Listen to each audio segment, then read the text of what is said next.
90 Day Fiancé, Happily Ever After. Season 9 Episode 11 Recap, 2 Breakups and a Pregnancy Bombshell. By author Paul Daly. If there's one thing 90 Day Fiancé never runs out of, it's chaos. On 90 Day Fiancé Happily Ever After. Season 9 Episode 11, we got it in spades. Surprise pregnancies, a doomed couple's trip, a friendship feud that could have been lifted straight from Bravo, and Betty doing what Betty does best, inserting herself into conversations that don't involve her. The episode wasted no time dropping the bombshell of the night. TLC screenshot. Gino showed up at Matt's house after a month of silence from Jasmine, convinced she wanted him back. In his head, this was going to be the romantic reunion producers would use for promos. Instead, it turned into his worst nightmare. He bristled at even having to set foot in Matt's place, because in Gino's version of events, Matt is the reason the relationship fell apart. Let TV Fanatic come to you. You can have great TV Fanatic content delivered right to your inbox. All you need to do is subscribe now.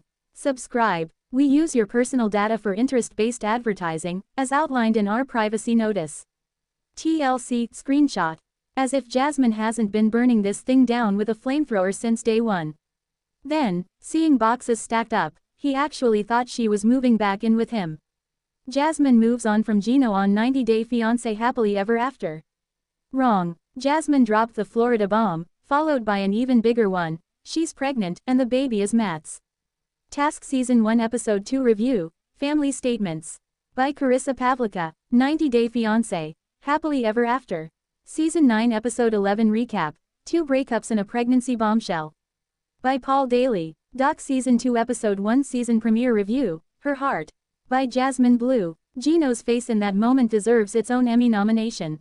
He looked like a man who just realized the love story he was banking on was already rebooted with a different leading man. Jasmine insisted she hadn't planned it and admitted she was worried about him, but Gino stormed off, muttering in the car about betrayal. It was messy, raw, and honestly, the final nail in a relationship that's been toxic from day one. TLC screenshot. And while Jasmine was finally decisive, Gino was left with nothing but his delusions, and his hats.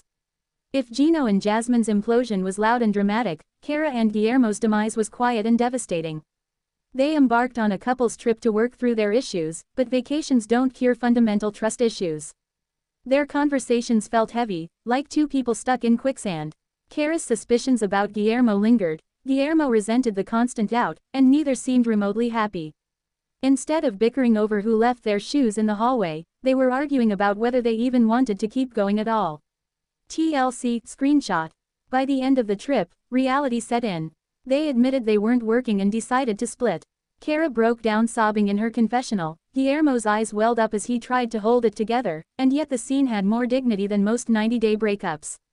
They agreed that their son, Nico, deserved two happy parents, even if it meant co-parenting instead of staying married.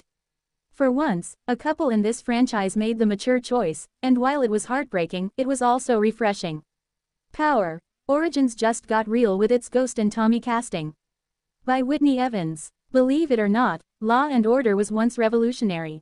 By Jack Ory. Supernatural is turning 20, but here's why it still feels timeless. By Alexandria Ingham. That level of maturity didn't exactly carry over to the next duo, though. Elizabeth and Lauren finally sat down to hash out their issues. And if you thought you'd accidentally change the channel to The Real Housewives of Miami, you weren't alone. Elizabeth is ready to move on. Elizabeth came in offering a hug, Lauren swerved it like she was dodging traffic, and suddenly we were in icy territory. The issue, messages, rumors, and the eternal question of who trashed whose husband more. TLC screenshot. Lauren suspected Elizabeth had been whispering in Andre's ear about her. Basically, it's the kind of drama you expect in a middle school cafeteria, except with subtitles. The whole thing was petty, defensive, and entertaining, much like watching a slow-motion car crash. Neither woman wanted to budge. Lauren's icy glare could have frozen a Starbucks iced latte, Elizabeth was playing defense like she was on trial, and the producers were probably popping champagne. In the end, they agreed to scale back the arguing, which is reality TV code for, we'll revisit this in 2 episodes. TLC screenshot. But the bigger issue here is that this doesn't even feel like 90 Day Fiancé anymore. Watching friends hash out beef instead of couples working through cultural and marital clashes is pure Bravo energy. And when viewers are left wondering whether Andy Cohen is about to pop out, it's a sign the storylines have wandered off course. 5 Key Moments to Remember Before Tracker Season 3 Begins. By Whitney Evans. The Ultimate Wishlist for the Brilliant Minds Interns. By Laura Novak. 5 Returning Comedy Shows to Tune into this fall. By Sam Huang. Thankfully, Brandon and Julia closed the episode with a storyline that felt like classic 90-day chaos. Julia gets help from her father-in-law. Their redo wedding finally arrived, but before Julia could even say, "I do," the storm cloud known as Betty was circling. Brandon's mother wants Julia to help around the farm, but at what cost? TLC screenshot. The weather threatened to derail the ceremony, but the real hurricane was Betty herself, who has made a second career out of meddling in her son's marriage. The wedding went off beautifully, but Julia made it clear afterward, she doesn't want kids right now.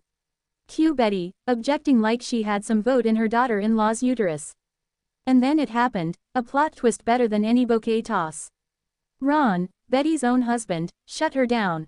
Julia is tired of being bossed around by Brandon's family, but will she speak out? TLC screenshot. He told her plainly that it was Julia's decision and Julia's body, and for once, someone put Betty in her place. The look on Betty's face was priceless. Confusion, outrage, disbelief that her lifelong meddling license had been revoked. Julia looked shocked, too, probably because she'd never had an in-law publicly back her before. For viewers, it was delicious. After years of Betty dictating everything from farm chores to fertility, seeing her silenced by her own husband was the kind of karmic justice reality TV dreams are made of. So, what did 90 Day Fiancé Happily Ever After? Season 9 Episode 11 give us?